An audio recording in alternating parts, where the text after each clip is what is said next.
Bezrat Hashem, le Zohar de ce matin, Tachazé, Besha'ata de Barnash, Metaken Ovodoi, Alidé de Korbana, Kula Itbasem. Quand une personne vient, elle fait tchouva, elle emmène son sacrifice au Bet Amikdash, tout revient à sa place. Avec la faute, elle fait que il y a un déplacement, il y a une désunion entre la personne et Hachem, entre la personne et Pamal et Hachem Ma'ala. Et maintenant qu'il emmène son sacrifice, et maintenant qu'il fait teshuvah, tout retourne à sa place, vite kachar, da, beda, bichuda, shelim, et tout se connecte, bichuda, shelim, avec une union complète. Ada udichtiv, c'est pour ça que la paracha dit, Adam qui akriv mikem, un homme qui apportera un sacrifice parmi vous. Mais là, tachazé, le Zohar veut savoir, pourquoi on a utilisé ce mot Adam? En hébreu, on peut dire, pour désigner un homme, Adam, et on peut dire aussi Ish. Oui. Alors pourquoi on a choisi plutôt le mot Adam?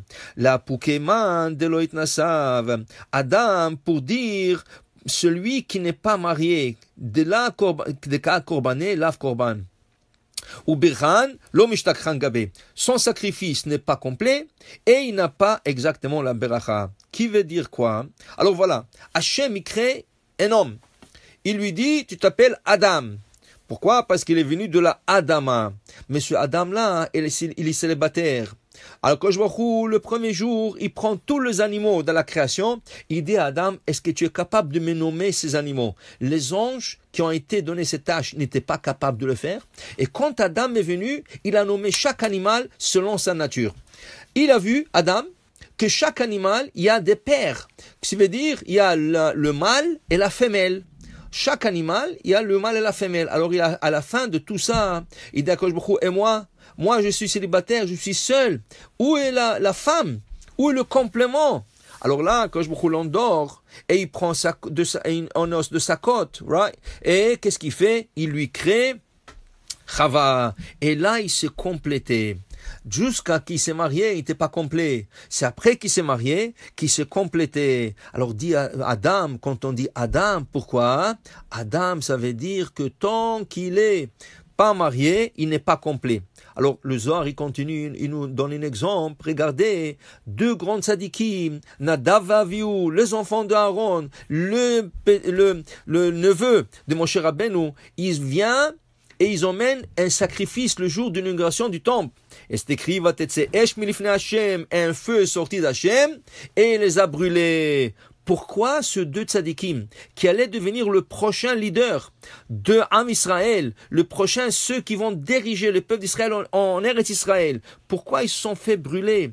Pourquoi? Dit le Zohar, parce qu'ils ne voulaient pas se marier.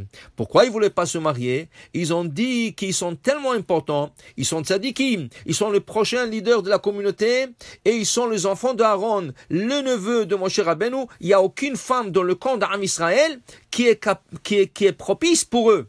À cause qu'ils ont dit ça, à cause qu'ils voulaient pas se marier, le jour qu'ils ont emmené le sacrifice à l'intérieur du temple, ils se sont fait brûler. C'est ça qui dit le Zohar. Adam, quelqu'un qui a emmené le sacrifice qui n'est pas complet, alors ce sacrifice n'est pas complet. Et son sacrifice n'est pas tout à fait accepté dans le ciel. Oui, c'est sûr qu'Akadosh Baruch Hu lui pardonne ses péchés, mais il faut savoir qui cette personne n'est pas complet. Un autre exemple rapporté dans le Zohar, un peu plus tard, le Zohar dit, Yaakov Avinu a Bechir Sheba Avot, qui a escalé dans un niveau qui a dépassé ses parents et ses grands-parents, Avraham et Yitzhak. Abechir, c'était le plus élevé de Avot. Et qu'est-ce qui arrive? Il apprend 14 ans dans une yeshiva, et voilà que son frère veut le tuer, il se sauve de la maison. Il se sauve de la maison, il se trouve à Beth-El, il dort, et la fameuse histoire avec l'échelle qu'il a vue, des anges qui montent et qui descendent et qui montent, et pas seulement ça, il n'a pas vu des anges, Vine Adonai Nitzav Alav. Et Hachem était au sommet de cette échelle, en train de le parler. Le Zohar, il pose une question. Puisqu'il a escalé tellement de niveaux, il est arrivé à voir Hachem Bichvoda Uvatzmo. Pourquoi Hachem s'est apparu à lui dans le rêve et il ne s'est pas apparu à lui face à face, comme Moshe Rabbeinu, panim el panim? Dit le Zohar, pourquoi? Parce qu'en ce moment-là, qu'il se dévoile à lui, il n'est pas marié. Yaakov Avinu, il quitte chez lui à la maison. Mais il n'est pas encore marié. Il va se marier 14 ans plus tard, quand il va rencontrer Rachel et travailler pour elle 14 ans, et pour Léa. Alors dans ce cas, Hachem s'est apparu à lui dans le rêve. Qu'est-ce que tu vois? Se marier, c'est très important. Le plus vite. Et celui qui peut organiser des mariages, qui veut dire des shidduchim, entre des garçons et des filles, avec la crise qu'il y a dans ce monde, dans toute la communauté au monde, il y a comme un manque de garçons, comme un manque de filles. Mais il y a plein de garçons, plein de filles. Tout ce qui manque, c'est de leur mettre ensemble. Si vous connaissez des garçons et des filles, vous allez faire la plus grande mitzvah de matcher un couple qui vont construire le foyer d'Israël, qui vont ensemble avoir une bracha extraordinaire. Alors ça, c'est une grande mitzvah, de mettre de couples ensemble pour Bat Hashem, qu'Am Israël multiplie et fructifie. Baruch Adonai Le'olam. Amen ve Amen.